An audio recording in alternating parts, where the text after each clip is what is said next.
So the first spoilers for chapter 23 of Boruto Two Blue Vortex is finally here, and it seems like Boruto is actually contending with Jura. This of course flies in the face of what Koji has been saying for the past years, so we have a lot to discuss, but of course let's start from the top.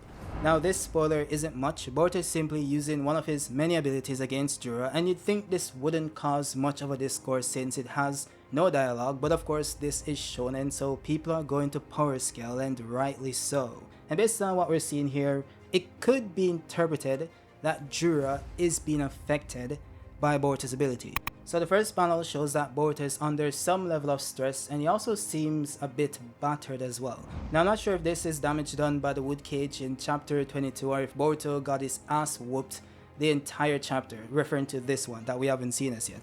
He could be either one, but either way, Boruto seems a bit stressed, and he tries to swipe at Jura with his sword once again, but Jura catches his hand. Now this is interesting because Boruto does a certain hand sign that triggers his lightning release ability. Now I'm seeing some discourse on whether this is purple lightning, Chidori, or some other type of lightning release, and I will say this seems to be purple lightning, and the kanji indicates that as well. And also this is the same hand sign Boruto used when he did it versus Mitsuki, and also when he did it versus the bug Shinju. So I think we can assume that this is purple lightning for now. Now what's interesting about this and what's been causing a lot of discourse since morning is the fact that Jura seems to be affected by the ability. And this is important, and you can focus on his facial expressions here. He seems a bit shocked per se, more so on the second panel than the first one. And this is very important because I think there are two interpretations to what's happening here. The first one is that Jura is somehow weak to lightning release.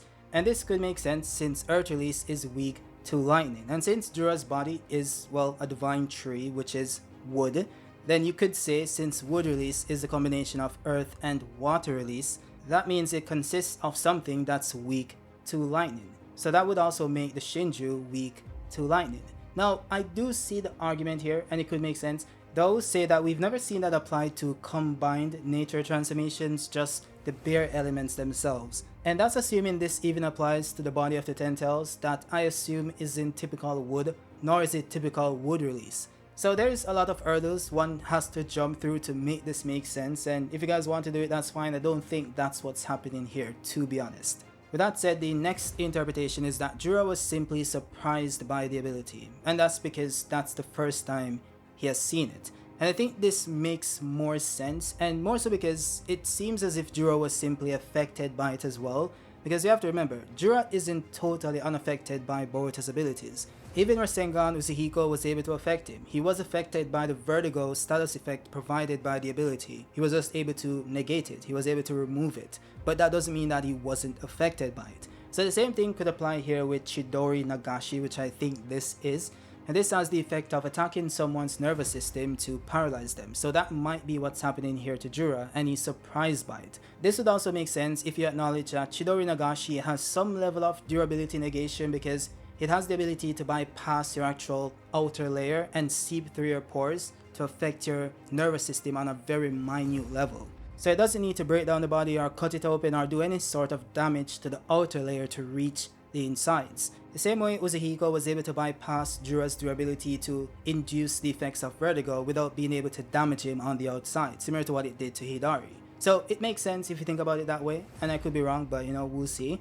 I will also say that this panel right here that everyone is looking at, and it shows that Jura is opening up his eyes wide like he's surprised by something. I think this could be implying that Jura is feeling the effects of the purple lightning Nagashi or Chidori Nagashi, whatever you want to call it. It's just lightning, bro. I don't really care. So this could just be his reaction to that happening, or it could also be the case that this is simply Boruto teleporting away using Flying Thunder God. And this makes perfect sense, by the way, because if you look at Jura's hands right here, it shows the lines that are used to display when Boruto uses Flying Thunder God to teleport from one location to the other.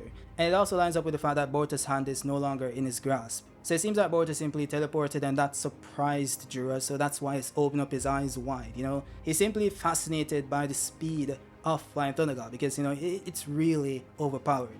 Though I've seen some other theories that Boruto used the Jogan and that's what surprised him before he used Flying Thunder God, because you'd have to wonder, he has seen FTG a couple times already, so why is he still surprised by the speed? But I do think, he's still learning, he's still new, and it would still fascinate him that Boruto is able to escape from his grasp using FTG and didn't teleport him alongside him. So I think that's what he's fascinated by. So I guess we'll see. I could be wrong, but again, we'll see. With that said, I wanted to address some of the predictions you guys added to the post I made day before yesterday as promised.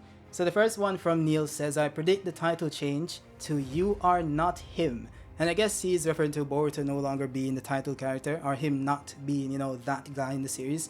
And it makes sense, Jura is quite overpowered, but this spoiler did not indicate that.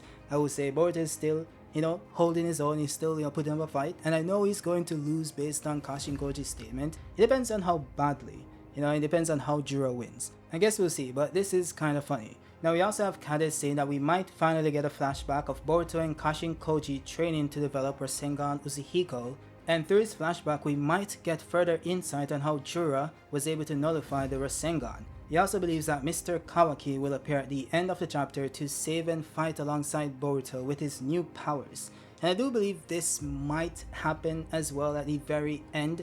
Might not be in this chapter, but it might happen because Kawaki's gonna get his limiters removed and Boruto can't win, so something needs to happen that saves him. I've already said multiple times that I think the Jogan makes more sense based on the narrative built around the Jogan. The Star of Hope, changing fate and changing destiny, all that lovely stuff. Boruto is destined to die here, so what better way to save him than using a Deus Ex Machina that has the power to change destiny? It just makes perfect sense. So Boruto awakening the Jogan and still failing to defeat Jura because he powers up into his strongest form or whatever, and Kawaki comes in afterwards and they both team up to destroy him. I think that makes way more sense, but that's just my preference per se. We also have Six Spots, Donga himself, and by the way guys, awesome content creator, so you guys can go support him. I'm sure he's gonna have a review up when the chapter comes out, and also support him on his live streams. I think those are really fun. But it says here that we're gonna get a Momoshiki flashback. Jura forces Boruto to use karma, at least to stay alive. Then Momoshiki takes over, which symbolizes Boruto dying.